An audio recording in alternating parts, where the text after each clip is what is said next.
சக்திவேல் அடுத்து வர எபிசோடில் பார்த்திங்க அப்படின்னா சக்திவேல் அவங்க ஃப்ரெண்டெல்லாம் சேர்ந்து ஒருத்தவங்களோட பொண்ணை வந்து காப்பாற்றிருப்பாங்க. அவங்க பார்த்திங்க அப்படின்னா சக்திவேலுக்கு ஹெல்ப் பண்ணுறதுக்கு 1,00,00,000 வந்து கொண்டு வந்து கரெக்டான நேரத்தில் கொடுத்துருவாங்க. அதனால் வந்து சக்திவேல் வந்து அவங்க அப்பா வாழ்ந்த வீட்டை பார்த்திங்க அப்படின்னா மீட்டை அவங்க அப்பா கிட்டே கொடுத்துருவாங்க. இதனால் குடும்பத்தில் எல்லாருமே சந்தோஷமாக இருப்பாங்க. சக்திவேலோட அப்பா பார்த்திங்க அப்படின்னா ரொம்பவே பெருமையாக ரொம்பவே சந்தோஷப்படுவார். நம்ம வாழ்ந்த வீடை நம்ம பையன் நமக்கு மீட்டு கொடுத்துட்டான் அப்படின்னு சொல்லிட்டு அவ்வளோ சந்தோஷத்தில் இருப்பாங்க. இந்த தென்னரசு பண்ண பிளான் எல்லாம் முறியடிச்சு சக்திவேல் இப்படி ஒரு விஷயத்த பண்ணியிருக்காரு.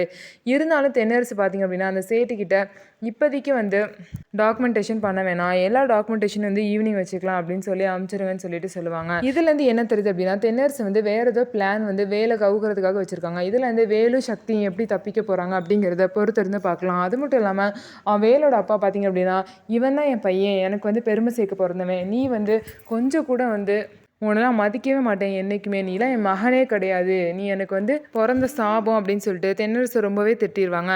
அதுக்கப்புறம் பார்த்திங்க அப்படின்னா எல்லோரும் கிளம்பி போயிடுவாங்க. இதுக்கப்புறம் என்ன நடக்க போகுது அப்படிங்கிறத பொறுத்திருந்து பார்க்கலாம். நம்ம வீடியோ உங்களுக்கு பிடிச்சிருந்தா நம்ம வீடியோவை லைக் பண்ணிக்கோங்க. மறக்காமல் நம்மளோட சேனலை சப்ஸ்கிரைப் அண்ட் ஹைப் பண்ணிவிட்டு பாருங்கள்.